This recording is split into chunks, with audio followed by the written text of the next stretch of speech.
प्यारे बच्चों, वेलकम है आपका टूडे हिंदी बिंदास में। जल्दी से चैनल को लाइक, शेयर और सब्सक्राइब कर दे। फिर कहानी शुरू करते हैं। एक समय की बात है, सारे पंछी नदी किनारे कपड़े धोने जाते हैं। तभी वहां पर बंटी कबूतरी कपड़े धो रही थी। घर के जमा किए हुए कपड़ों का तो ढेर लग जाता था। ऐसे ही सब पंछी फिर सारे हफ्ते के कपड़े जमा करके सारे नदी पे ले जाते। अरे आए दिन कुछ ना कुछ जेब से निकल आता है। इनको तो मैंने कहा है अपनी जेब साफ करके दिया करे। कभी ऐसे पानी में चले गए पैसे तो क्या होगा इनका। इनको तो ज़रा अकल नहीं, कोई ना कोई पैसे कहीं ना कहीं छोड़ देते हैं। ऐसे ही चमकीलो भी पैसे निकाल के बैठी थी। हाँ हाँ, ठीक कह रही हैं बंटी बहन। देखें तो ज़रा, मैंने पूरे 500 अपने पति की जेब से निकाले हैं। रोज़ ऐसा करते हैं। अच्छा, तुम सही कह रही हो। ये देखो, मेरे पति की जेब से भी 200 रुपया निकल आया है। ऐसे ही वो जो कमा कर लाते हैं, सौदा लेते ही यहीं भूल जाते हैं। दूर बैठे एक दरख्त पर गौरी कवि ये सब कुछ देख रही थी। अरे वाह, पंछियों का ये काम तो बहुत अच्छा है, कपड़े धोने का। अरे मेरे पास तो एक मस्त आइडिया आया है। क्यों ना मैं इनके कपड़े धोया करूं, फिर मुझे ही ये पैसे मिला करेंगे। ऐसे ही वो भागी भागी घर जाती है। कालू के पास जाकर कालू को सारी बात बताने की कोशिश करती है कि कालू से वॉशिंग मशीन ले दे।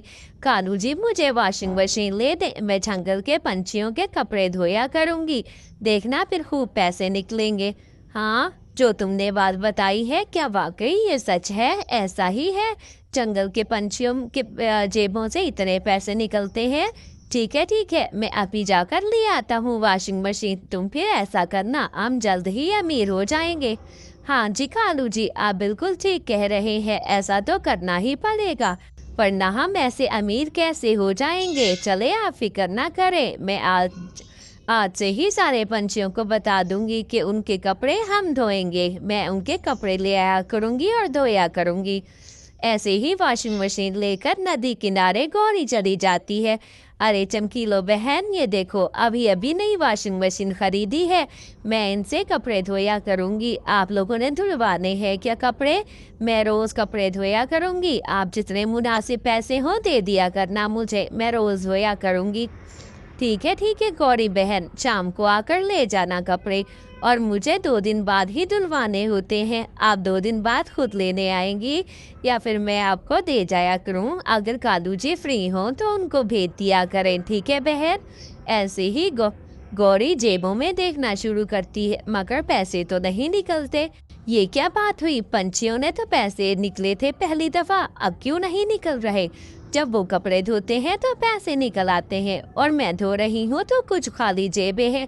ये क्या माजरा है? वो कालू को बुलाकर सारी बात बता देती है। कालू भी हैरान हो जाता है, मगर कालू कहता है, मेरे पास एक उपाय है। तुम सब्र करो गौरी, अभी बताता हूँ तुम्हें। मैं इन पंछियों के घर से खुद कपड़े लेने जाया करूँगा, और फिर देखना, मेरे पास एक बहुत अच्छा प्लान है। तुम देखना, बहुत मज़ा आएगा और हम जल्द ही अमीर हो जाएंगे। तुम बिल्कुल भी चिंता मत करो मेरी प्यारी पत्नी। ऐसे ही दोनों साजिश करके कालू अगले ही दिन कपड़े लेने चला जाता है, और पीछे से गौरी पिछले कपड़े धोने लगती है। ऐसे ही गौरी कपड़े धोती है। अरे बंटी बहन, मैं कपड़े लेने आया हूँ, कपड़े दे दे मुझे जो धोने हैं, और प्लीज़ मुझे 1 कप पानी का तो पिला दे, बहुत प्यास लगी है। काम से थका हारा आ रहा हूँ, सोचा पानी ही इधर से पी लूँ। चले जल्दी से मुझे थोड़ा पानी दे। जैसे ही हरियाली जाती है, कालू कपड़ों में से पैसे निकालकर और पुराने कपड़ों में डाल देता है। ऐसे ही वो सबके घर जाता है कपड़े लेने। चमकीलो बहन, थोड़ा सा पानी ही पिला दो, बहुत प्यास लगी है, कब से पानी की तलाश में हूँ, कपड़े लेने आया था। ऐसे ही वो चमकीलो की अलमारी से पैसे चोरी करके जल्दी से पुराने कपड़ों की बास्केट में डाल देता है।